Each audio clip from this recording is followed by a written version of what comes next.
नेपाल एक बहुजातीय, बहुधार्मिक, बहुसांस्कृतिक र बहुभाषिक मुलुक हो। यहाँका विभिन्न जात जातिहरूको आफ्नै मौलिक वेशभूषा, परम्परा, भाषा, कला र संस्कृति अनुसार चाडपर्वहरू रहेका छन्। त्यसै गरी आफ्नै किसिमका लवाइ खुवाइ र चालचलन पनि रहेका छन्। यसरी विभिन्न जात जाति, कला, संस्कृतिले हामीलाई नेपाली बनाएको छ। एक अर्काको कला संस्कृतिलाई स्वीकार्नु र सँगसँगै रमाउनु पनि हामी नेपालीको विशेषता हो। त्यसैले हामीमा सद्भाव कायम रहेको छ भने हामी सबै जात जाति एक आपसमा मिलेर बसेका छौँ र एक अर्काको चाडपर्वहरूमा खुसी साटासाट गरी मनाउने पनि गर्दछौँ।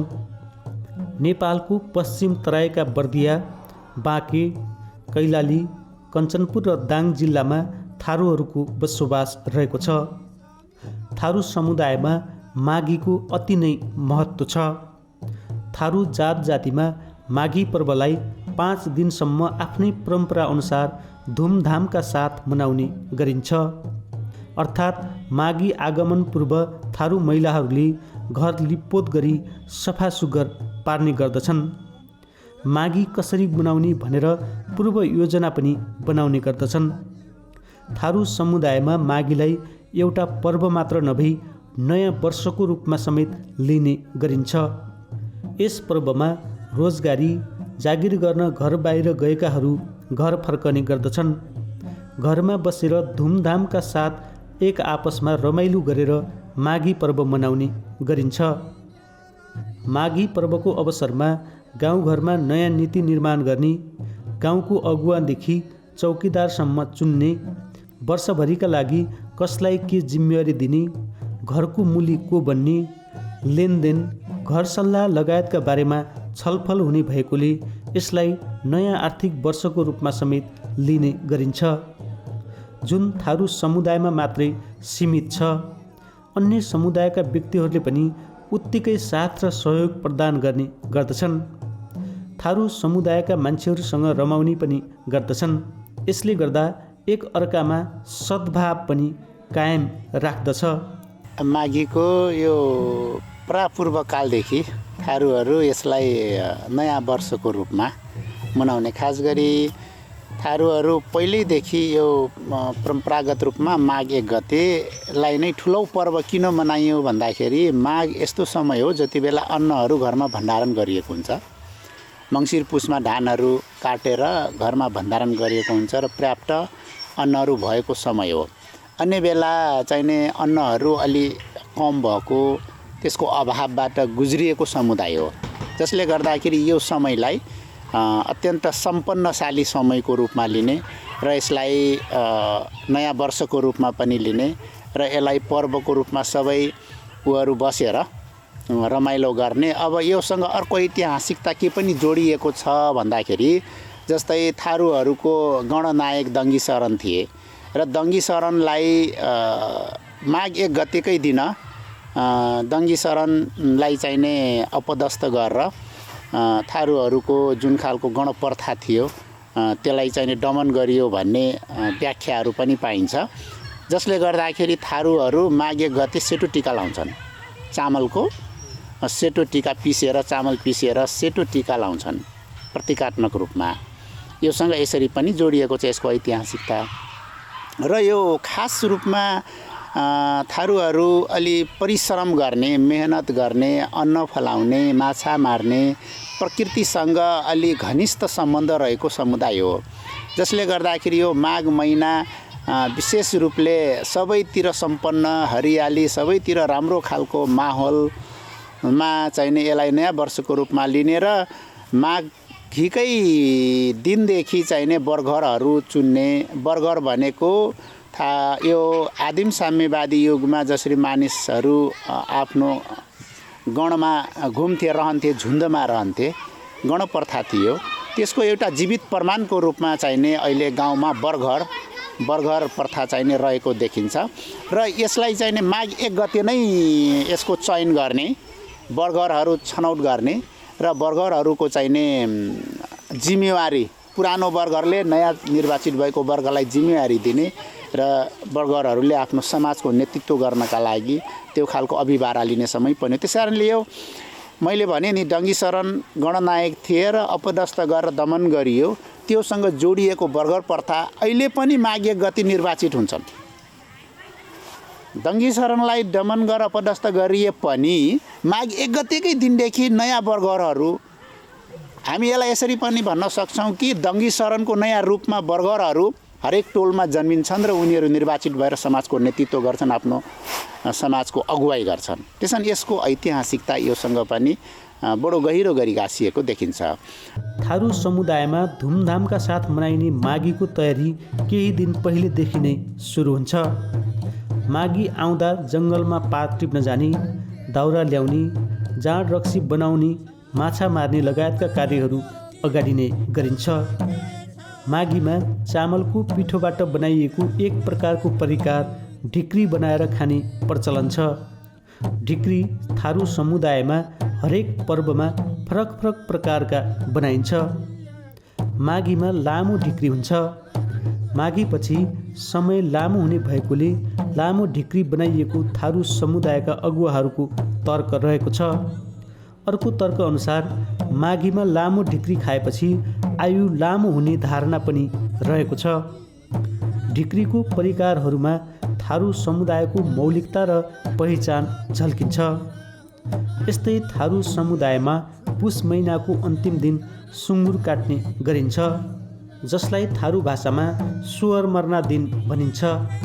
थारू समुदायमा सुँगुरको मासु विशेष रूपमा लिइने भएकोले पनि यस दिनलाई सुवर मार्ना दिन भनिएको हो। यसरी माछा मार्ने, सुँगुर काट्ने र ढिक्री बनाउने काम पुष महिनाको अन्तिम दिन नै गरिन्छ। साँझ परेपछि आफ्ना इष्टमित्र, छरछिमेकी, साथीभाइ कहाँ गएर जाँड, सुँगुरको मासु, माछा लगायतका थारू समुदायले खाने परिकारहरू खाँदै ढुम्रू भन्ने गीत गाउँदै माघी पर्वको प्रारम्भ गरिन्छ। त्यस दिन राति मटवा अर्थात् बटघरको घरमा गई आगोको धुनी जलाइन्छ। गाउँभरिका मान्छेहरू जम्मा भई त्यही धुनी ताप्दै मादलको तालमा ढमार अर्थात् ढुम्रू गाउँदै आगो ताप्दै उनीहरू रातभरि जागराम बस्ने समेत चलन छ।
ढमार गीतसँगै माघीमा मगौटा गीत र नाच विशेष मानिन्छ।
यता महिलाहरू भने बिहान भाले बासेसँगै रोटी बनाउन र तरकारीका परिकारहरू बनाउन उठ्दछन्।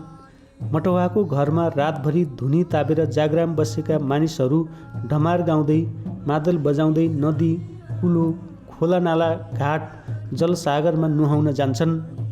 थारू समुदायलाई प्रकृति पूजकको रूपमा लिने हुनाले माघी पर्वमा जलदेवीसँग आफ्ना दुःख सुख सुनाउने र मागहरू माग्ने गरिन्छ। यसरी मागेका माग पुरा हुने जनविश्वास पनि रहेको छ। थारू समुदायमा माघी पर्वमा सबैले अनिवार्य नुहाउनै पर्ने चलन रहेको छ। जाडोका कारण कतिपय मानिसहरू लामो समय नुहाएका हुँदैनन्।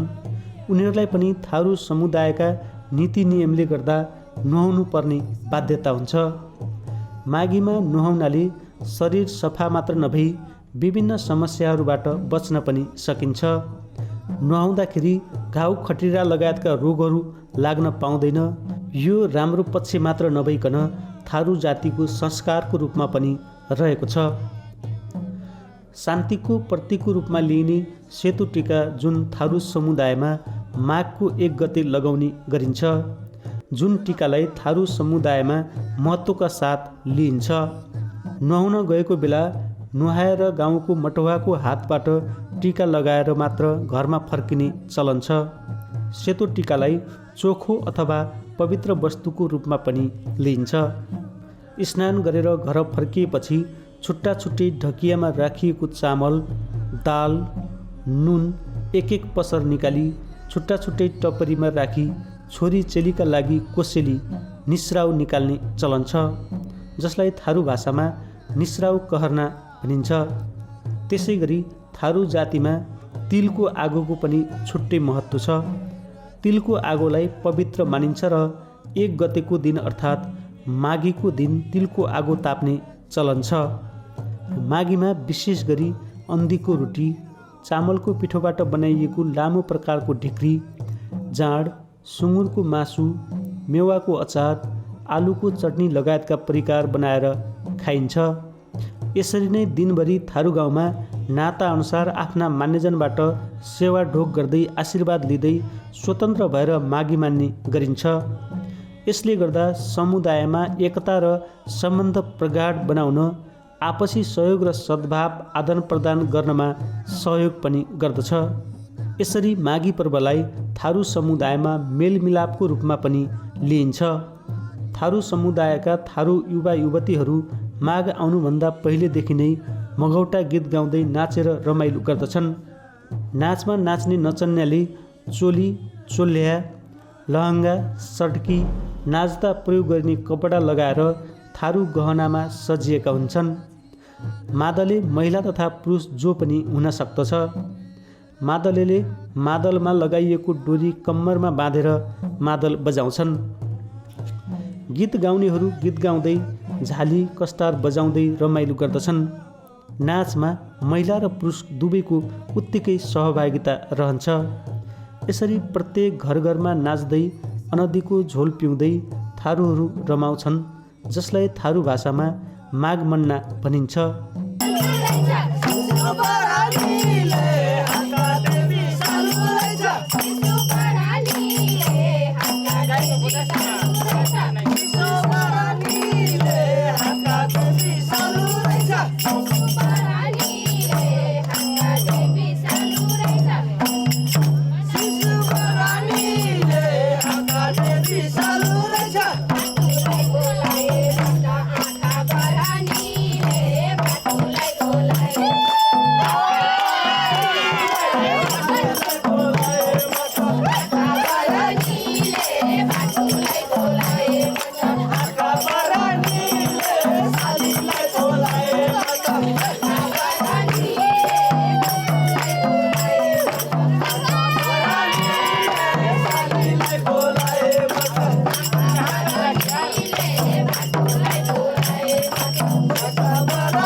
क्रम थारू जातिमा 5 दिनसम्म निरन्तर चल्दछ।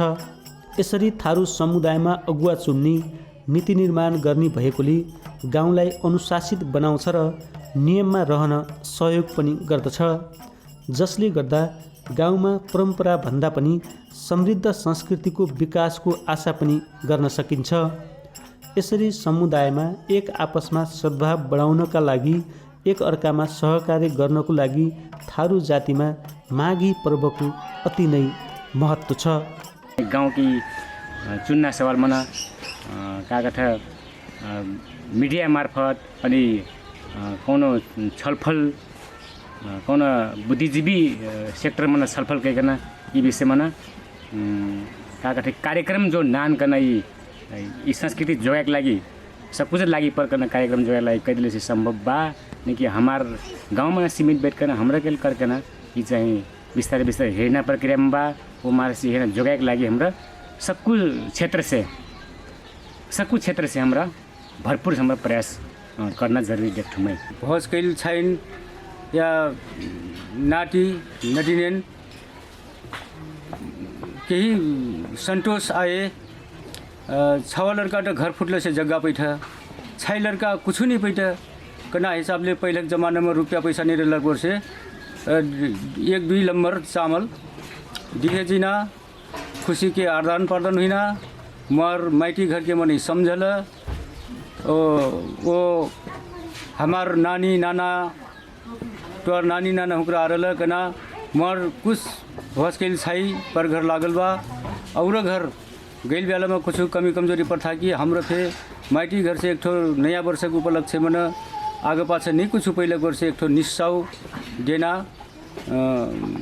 एक ठो खुशी भोज कैल चेली बेटी से खुशी दाई बाबन से माइटी घर से खुशी के साथ आदान प्रदान है कुछ समझना है कना विषय में निस्साउ हाम्रो पहले ही से निस्साउ देती वो भोज नहीं कैल छै घर में रहल छैन हुकन निस्साउ नहीं देती र अब खानपिनको हिसाबले चाडपर्व रमाइलो नाता कुटुम्ब अब 1 गते बिहान नुहाइसकेपछि आएर सबभन्दा पहिला आफ्नो चेलीबेटीहरूको लागि निस्राउ दिने चलन हुन्छ। चामल त्यसपछि गएर नुन अनि तेलहरू चाहिने अलग आफ्नो चेलीहरूको लागि छोरी बहिनीहरूको लागि अलगै राखिदिने चलन हुन्छ र भोलिपल्ट 2 गते चाहिने त्यो सामग्री लिएर घरमा दिन जाने चलन हुन्छ। यो किन यसो किन गरियो त भन्दाखेरि उति बेला जति बेला हाम्रो पुर्खाहरू जङ्गल टालतलैयामा बस्थे विचरण गर्थे र उनीहरूसँग अन्न निकै अभाव थियो भन्ने देखिन्छ, जसले गर्दाखेरि माघ 1 गते यस्तो उत्सव हो यस्तो नयाँपन हो ताकि मेरो चेली भोक र अभावमा नरहोस् भन्नका लागि उसलाई समेत सम्झेर उसका लागि चाहिने अन्न छुट्याइदिएर उसको घरमा भोलिपल्टै दिन जाने घरमा पाकेका सबै परिकारहरू लगेर छोरी चेलीहरूलाई दिन जाने प्रचलन योसँग पनि गाँसिएको छ र माघ 1 गते जोसुकै मान्छे घरमा आओस् उसलाई पहुनाको रूपमा लिन्छ र उसलाई घरमा भएका सबै परिकारहरू चाहिने ग्रहण गर्नका लागि दिन्छ।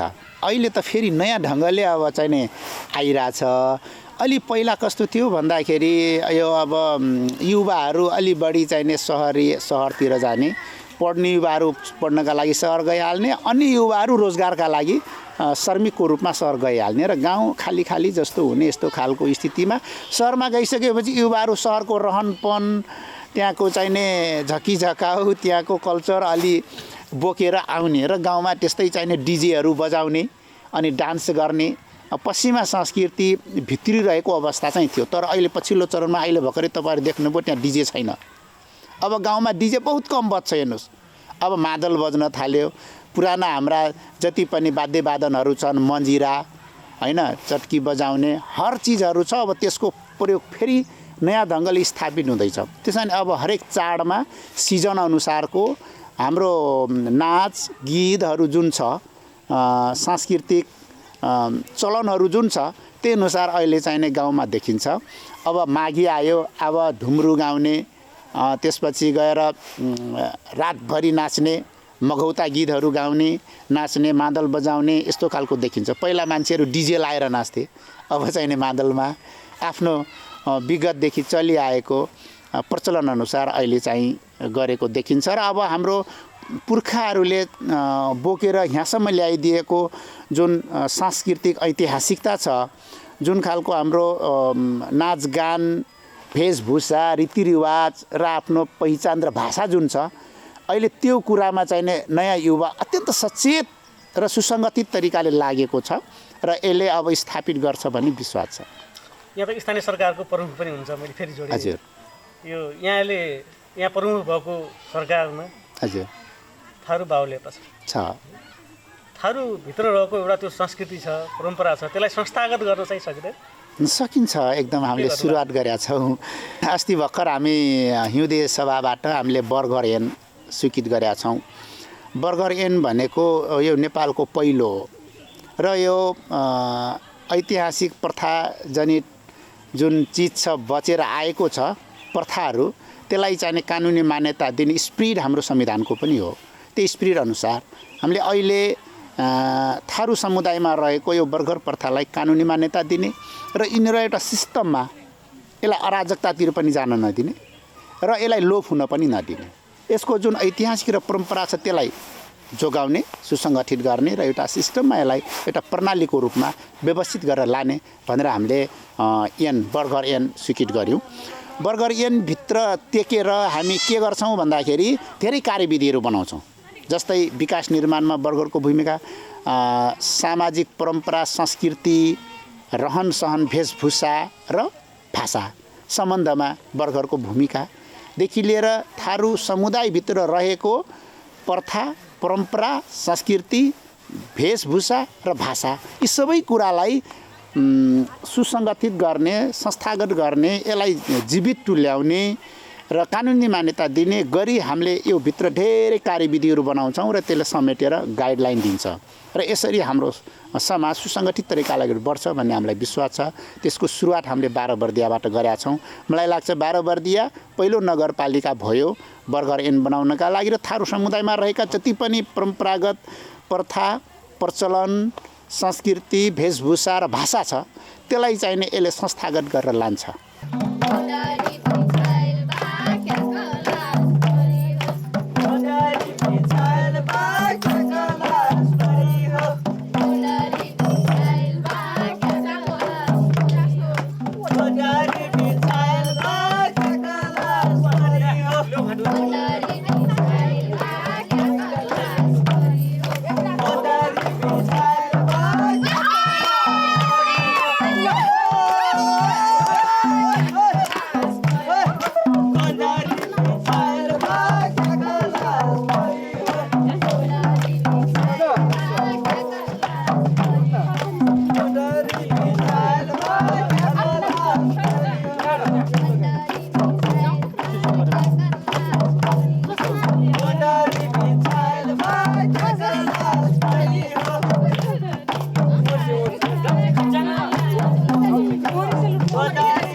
गाह्रो छ